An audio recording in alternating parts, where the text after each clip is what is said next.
Вы слухаеце Трансусветнае радыё. У эфіры праграма «Урокі гісторыі». Запрашаем у падарожжа падзей, асоб і фактаў. Вучыцеся разам з намі.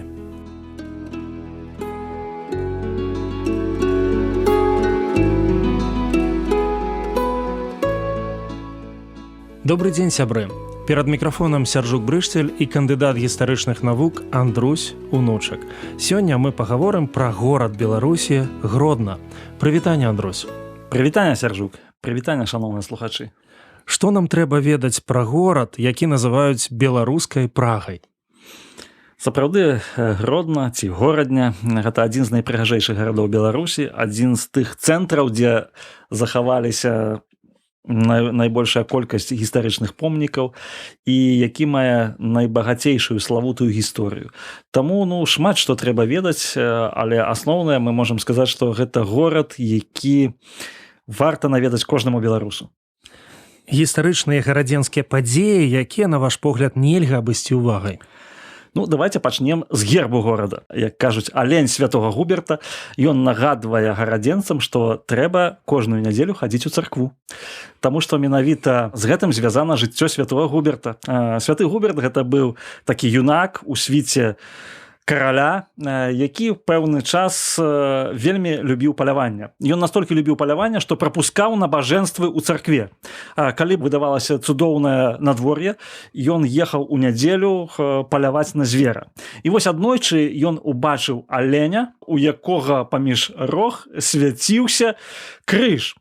І ён зразумеў, што гэта настолькі вялікі знак, што нядзеля гэта не паляванне, а нядзеля гэта царква, гэта служэнне Богу, што ён стаў служыцелем і епіскапам нават, епіскапам льежскім. І гэта вось адлюстравана на гербе Гродна. Таму вось такая цікавостка. Горад Гродна мае багатую гісторыю. Раскажыце, калі ласка, пра габрэйскую спадчыну. Сапраўды, у горадзе габрэі з'явіліся ўжо ў канцы 14 стагоддзя. Гэта горад рэзідэнцыі будучага вялікага князя літоўскага Вітаўта, і ён дае прывілей для таго, каб гараджане яны жылі ў згодзе з законам і маглі прымаць да сябе розных людзей, якія маглі бы зрабіць гісторыю горада багацейшым. У тым ліку і для габрэяў. Вось з'яўляецца габрэйская грамада. Яна мае права на самакіраванне, і габрэі яны, напрыклад, нават у пачатку 20 стагоддзя яны складалі да 40% жыхароў гораду. Гэта сапраўды вялікая колькасць. Напрыклад, у пачатку 20 стагоддзя было 100 хедэраў, такіх пачатковых габрэйскіх школаў. Быў ешыбот, быў такі знакаміты рэбе Навум Каплан, які праславіўся тым, што ён займаўся дабрачыннасцю, і гэта дабрачыннасць была настолькі выразна па ўсіх параметрах, што ён стаў сімвалам тых людзей, якія дапамагаюць бедным. І прытым не толькі габрэям, але і хрысціянам таксама. Мы можам сказаць пра гарадзенскае гетта, якое было знішчана ў 42 годзе. І сапраўды вось у горадні ёсць вялікая частка габрэйскай спадчыны. Праваслаўная спадчына. З праваслаўнай спадчынай мы можам сказаць, што гэта каложа, гарадзенская каложа, першы храм у горадзе, які захаваўся да сёння, адзін з самых старажытных храмаў увогуле сучаснай Беларусі. І гэта каложа, яна з'яўляецца з аднаго боку сімвалам хрысціянскай традыцыі, а з іншага боку гістарычнай традыцыі. Бо менавіта з каложай звязаная найбольшая колькасць палітычных падзеяў у 12-13 стагоддзях, калі горадня яна яшчэ не была часткай Вялікага княства Літоўскага. Каталіцкая спадчына. Каталіцкая спадчына для мяне это Фара Вітаўта. Гэта касцёл, які быў заснаваны яшчэ ў 15 стагоддзі і які быў зруйнаваны ў 60-е гады 20 стагоддзя. Адзін з найвялікішых касцёлаў у Беларусі. Па мерах яго мы можам сказаць, што гэта сапраўды вялізны хрысціянскі храм. Пэўны час яго перабудоўвалі на праваслаўную царкву, пасля зноў вярталі каталікам, пасля ўзарвалі яго савецкія ўлады. Нягледзячы на гэта з'яўляецца сімвалам горадні і сімвалам страчнай спадчыны. Пратэстанцкая спадчына.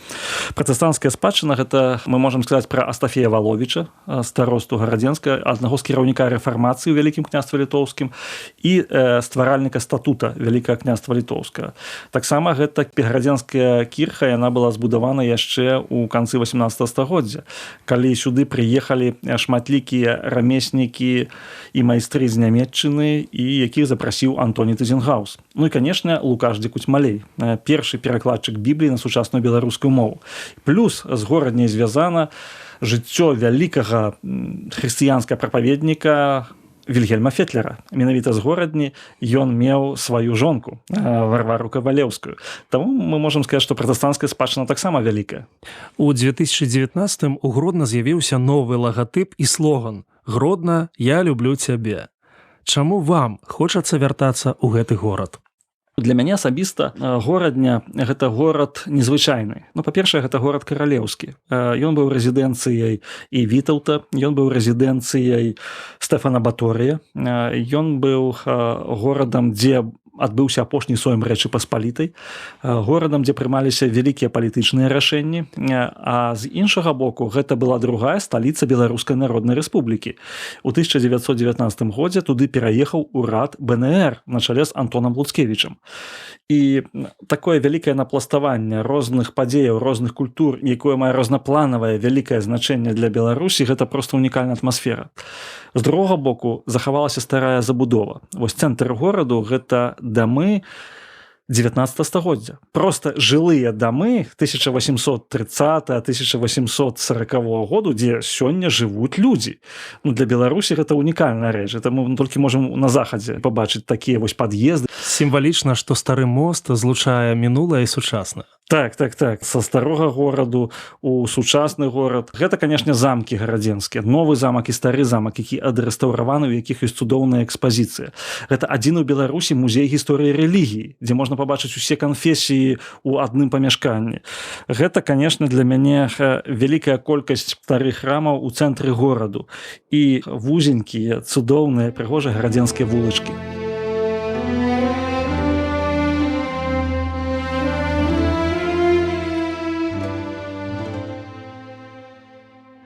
Гродна – каралеўскі горад на рацэ Нёман паблізу мяжы Польшчы і Літвы. Першая згадка датуецца 1128 годам. Горад размяшчаўся на скрыжаванні гандлёвых шляхоў і выклікаў вялікую цікавасць у крыжакоў і татараў, якія неаднаразова спрабавалі яго захапіць. У 1496 Гродна атрымаў поўнае магдыбургскае права і крыху пазней свой уласны герб, што сведчыць пра высокі ўзровень эканамічнага і культурнага развіцця горада. З 1678 кожны трэці сойм Рэчы Паспалітай праходзіў у Гродні. Падчас паўночнай вайны Гродна быў разрабаваны шведскімі войскамі, але зноў паўстаў з руін дзякуючы Антонію Тызенгаузу. Яго прадмесце – прататып ідэальнага горада, выдатны прыклад буйнамаштабнага будаўніцтва ў гісторыі архітэктуры. У Гродна захавалася 2 замка і каля 400 гістарычных аб'ектаў розных эпох і стыляў. У горадзе размешчана сінагога. Яе прызналі самай прыгожай у Еўропе. Яшчэ адна нагода наведаць Гродна – Аўгустаўскі канал, унікальнае гідратэхнічнае збудаванне. Гэта першы штучны водны шлях у Еўропе злучыў рэкі Віслу і Нёман. Сябры, мы працягваем разам вывучаць Беларусь і захапляцца яе гісторыяй.